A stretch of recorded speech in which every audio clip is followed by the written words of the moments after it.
अस्सलाम वालेकुम जी। उम्मीद है आप तमाम लोग खैरियत से होंगे। मेरा नाम मोहम्मद उमर खान है और आप देख रहे हैं लर्न अप पाकिस्तान। आज की इस वीडियो में हम डिस्कस करने वाले हैं उन तमाम स्टूडेंट्स के बारे में जिनका एफएससी प्री मेडिकल कंप्लीट हो चुका है और एफएससी प्री मेडिकल कंप्लीट करने के बाद उनका एडमिशन जो है वो एमबीबीएस में नहीं हो सका, किसी भी वजह से उनके मार्क्स कम है या फिर प्राइवेट लेवल पर वो उसको अफोर्ड नहीं करते। तो अब एमबीबीएस के बाद उनके लिए कौन से ऐसे करियर ऑप्शन अवेलेबल हैं जो कि उनके लिए फ्यूचर में बहुत ही रिवॉर्डिंग जो है वो साबित हो सकते हैं। मैंने आप तमाम लोगों के लिए 5 ऐसे करियर ऑप्शन सेलेक्ट किए हैं जिनको वो तमाम लोग जिनका एफएससी प्री मेडिकल के बाद एमबीबीएस में एडमिशन नहीं हो सका और वो मेडिसिन की फील्ड से ही कनेक्टेड रहना चाहते हैं क्योंकि उनका इंटरेस्ट मेडिसिन में है, वो इन 5 शोबों को कंसीडर कर सकते हैं। इन 5 शोबों के बारे में मैं कोशिश करूंगा तफसीलन आपको बताऊं और इसके बाद अगर आप किसी भी जो है वो फील्ड में जो कि मैं बताऊंगा उसमें इंटरेस्ट रखते हैं तो फिर उसको मजीद क्रॉस सर्च कर सकते हैं और मैं भी कोशिश करूंगा कि इंडिविजुअली जो है वो इन प्रोफेशंस पे वीडियो बनाऊं। एमबीबीएस के बाद जिस डिग्री प्रोग्राम का सबसे ज्यादा रुझान स्टूडेंट्स में पाया जाता है जो प्री मेडिकल में अच्छा स्कोर करके आते हैं वो बीडीएस है। BDS stands for bachelors of dental surgery. ये 4 साल का डिग्री प्रोग्राम है और 5वां साल इसमें इंटर्नशिप का होता है। जिस तरह से इसके नाम से वाज़ेह है कि ये दांतों का डॉक्टर होता है और दांतों के हवाले से जो भी आपके मर्ज होते हैं उनकी तशखीस और उनका इलाज करना जो है वो इसके फ़राइज़ में शामिल होता है। तो बच्चों से लेके बड़ों तक तमाम लोग जब भी अपने दांतों से रेलेवेंट किसी किस्म का इशू फेस करते हैं, किसी किस्म का मर्ज फेस करते हैं तो वो जो बीडीएस डॉक्टर होता है उसके पास जाते हैं। एमबीबीएस और बीडीएस के बाद अगर किसी प्रोफेशन की बात करें जो मोस्ट रिवॉर्डिंग है तो वो फार्मेसी का प्रोफेशन है। पाकिस्तान में फार्मासिस्ट बनने के लिए आपको डी फार्मेसी करनी पड़ती है और ये डिग्री प्रोग्राम 5 साल का है। 5 साल का ये डिग्री प्रोग्राम कंप्लीट करने के बाद आप एक प्रोफेशनल फार्मासिस्ट कहलाते हैं, डॉक्टर ऑफ फार्मेसी कहलाते हैं और आपकी एक्सपर्टीज होती है मेडिसिन में।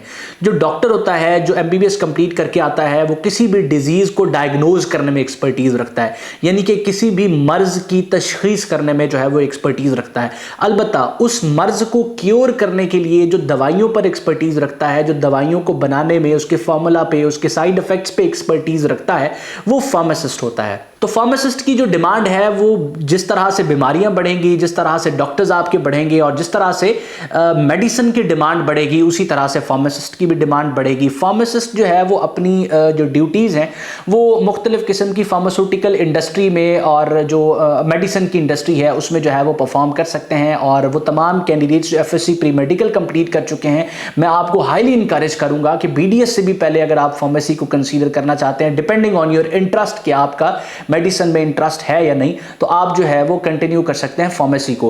पाकिस्तान की बात की जाए तो पाकिस्तान में भी इसकी डिमांड है और अगर बाहर की बात की जाए, फॉरेन की बात की जाए तो भी जो है वो फार्मेसी की बहुत ज्यादा डिमांड है। बीडीएस और फार्मेसी को डिस्कस करने के बाद एलाइड हेल्थ साइंसेस के एक प्रोग्राम को कंसीडर करेंगे और तीसरे नंबर पर रखेंगे हम बीएस नर्सिंग को। वो तमाम कैंडिडेट्स जो एफएससी प्री मेडिकल कंप्लीट कर चुके हैं और जो है वो एमबीबीएस में उनका एडमिशन नहीं हुआ, वो तीसरे नंबर पर बीएस नर्सिंग को कंसीडर कर सकते हैं। एलाइड हेल्थ साइंसेस का ये डिपार्टमेंट है और इनको रेगुलेट करने के लिए प्रॉपर एक अथॉरिटी पाकिस्तान में मौजूद है। वो मुख्तलिफ किस्म की जो ड्यूटीज हैं हॉस्पिटल में पेशेंट्स के हवाले से वो परफॉर्म करते हैं। पूरे के पूरे हॉस्पिटल को मैनेज करना, यानी कि उसके जो मैनेजमेंट का काम है और जो पेशेंट्स को मैनेज करना है, उनको लुक आफ्टर करना है और उनकी एक पूरी हिस्ट्री मेंटेन करना है, ये जो है वो नर्स का काम होता है। और आजकल अगर हम इस फील्ड की बात करें, उमूमन ये प्रिज्यूम किया जाता है कि ये फीमेल्स की जो है वो डोमेन है, ये फीमेल्स की फील्ड है, लेकिन आजकल इसकी बहुत ज़्यादा मेल्स के हवाले से भी डिमांड है क्योंकि डेफिनेट सी बात है जिस तरह से पेशेंट्स बढ़ रहे हैं, जिस तरह से जो है वो, और ये सेक्टर हेल्थ का सेक्टर ऐसा है जिसमें गवर्नमेंट का प्राइम इंटरेस्ट रहता है। एजुकेशन की तरह जो है वो हेल्थ के सेक्टर पे भी गवर्नमेंट का प्राइम इंटरेस्ट रहता है क्योंकि अगर health care facilities government provide नहीं करेगी तो बड़े मसाइल हो जाते हैं। हमारे यहाँ पे लोग अफोर्ड नहीं करते कि वो प्राइवेट जो है वो हॉस्पिटल्स में जाके अपना इलाज करवाएं, तो गवर्नमेंट लेवल पे इसकी बहुत सी वैकेंसीज क्रिएट होती हैं। रिसर्च हमारी जो रिसेंट है वो शो करती है कि 40 मरीजों के जो है वो 40 मरीजों के लिए हमारे पास पाकिस्तान में गवर्नमेंट सेक्टर में 1 नर्स मौजूद है। अलबत्ता इसकी जो रिक्वायर्ड रेशियो है वो ये होनी चाहिए कि 10 मरीजों के लिए आपके पास 3 नर्स होने चाहिए। तो आप खुद देख सकते हैं कि कितनी ज़्यादा जो है वो किल्लत है नर्स की पाकिस्तान में।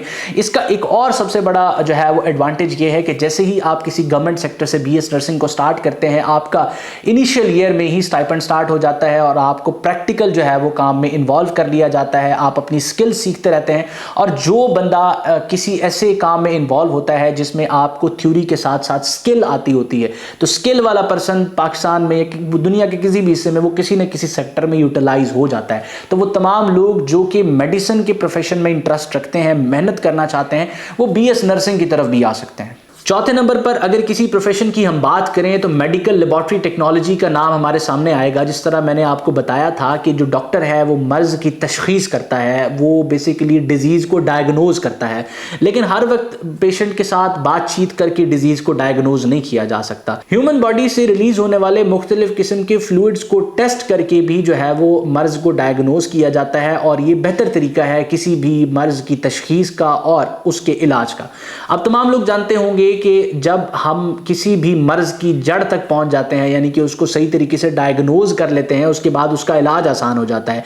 तो मेडिकल लेबोरेटरी टेक्नोलॉजिस्ट जो होता है, ये आपकी मुख्तलिफ किस्म की लेबोरेटरीज में, पैथोलॉजी डिपार्टमेंट में, और इसके अलावा भी इसकी 16 से 17 मजीद डोमेन्स होती हैं, ये इन जगह पे काम करता है, अपनी सर्विसेज परफॉर्म करता है, और जो भी एक्सपेरिमेंटेशन हो रही होती हैं, जो टेस्ट हो रहे होते हैं, एग्जामिनेशन हो रही होती है मुख्तलिफ किस्म की, जिससे आप किसी भी किस्म के मर्ज को डायग्नोज कर सकते हैं, तो वो जो मेडिकल लेबोरेटरी टेक्नोलॉजिस्ट है वो अपनी सर्विसेज वहां पर दे रहा होता है। मुख्तलिफ किस्म के जो पैथोलॉजिस्ट होते हैं उनके साथ ये अपनी सर्विसेज दे रहे होते हैं। और आप तमाम लोग जानते हैं कि जहां पर कोई हॉस्पिटल है वहां पर डेफिनेट सी बात है उसके लिए एक लेबोरेटरी होगी, और जहां पर हॉस्पिटल है वहां पर डेफिनेट सी बात है नर्स की रिक्वायरमेंट है, जहां पर हॉस्पिटल है वहां डेफिनेट सी बात है मेडिसिन के लिए जो है वो फार्मासिस्ट की रिक्वायरमेंट है, या फार्मासिस्ट अगर वहां पर नहीं भी है तो वो जो मेडिसिन बन के आ रही है वो भी तो किसी फार्मासिस्ट का कमाल है।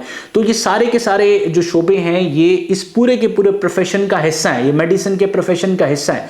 तो जिस तरह मैंने बताया कि चौथे नंबर पर आप मेडिकल लेबोरेटरी टेक्नोलॉजिस्ट को भी कंसीडर कर सकते हैं। इसका जो मेरिट होता है वो 75 to 85% के दरमियान होता है, डिपेंड करता है कि आप किस सेक्टर में एडमिशन ले रहे हैं। पांचवें नंबर पर अगर हम बात करें तो doctor of veterinary medicine DVM का नाम आता है। वो तमाम कैंडिडेट्स जो मेल हैं मैं उनको इनकरेज करूंगा कि अगर आप इससे पहले बताए गए किसी भी शोबे में इंटरेस्टेड नहीं है या आपका एडमिशन नहीं हुआ तो आप डीवीएम को भी कंसीडर कर सकते हैं और डीवीएम में भी अपना करियर जो है वो बना सकते हैं। तो उम्मीद करता हूं कि आज की इस वीडियो में जो 5 प्रोफेशंस आपके साथ में शेयर करने वाला था आपको उस हवाले से किसी किस्म की कोई असिस्टेंस मिली है।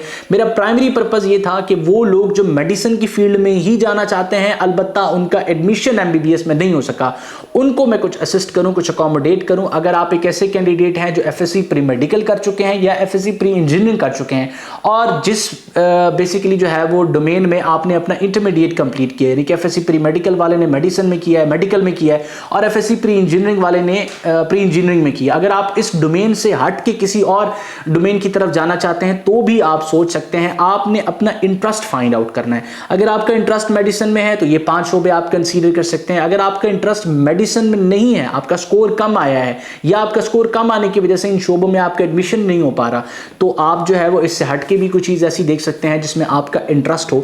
इस चीज पर ना अपने आप को लिमिटेड रखें कि फलां चीज का स्कोप कितना है, फलां चीज के बाद जो है वो आपको किस तरह की गवर्नमेंट जॉब मिल रही है। आपने अपना प्राइमरी फोकस रखना है कि आपका इंटरेस्ट है, इंटरेस्ट के बाद क्या मार्केट में उस चीज की डिमांड है। अगर है तो बिल्कुल आप उसको अपने प्रोफेशन के तौर पे कंसीडर कर सकते हैं। मैं उम्मीद करता हूं कि इस वीडियो ने आपको असिस्ट किया है। किसी किस्म के सवाल या कंफ्यूजन की सूरत में स्क्रीन पर मौजूद व्हाट्सएप नंबर को इस्तेमाल करें और हमारी टीम के साथ इन टच आएं। अल्लाह आपका हामी नासिर हो। हमेशा आप तमाम स्टूडेंट्स की कामयाबी के लिए दुआ गो। उमर खान और उसकी टीम। अल्लाह हाफिज़।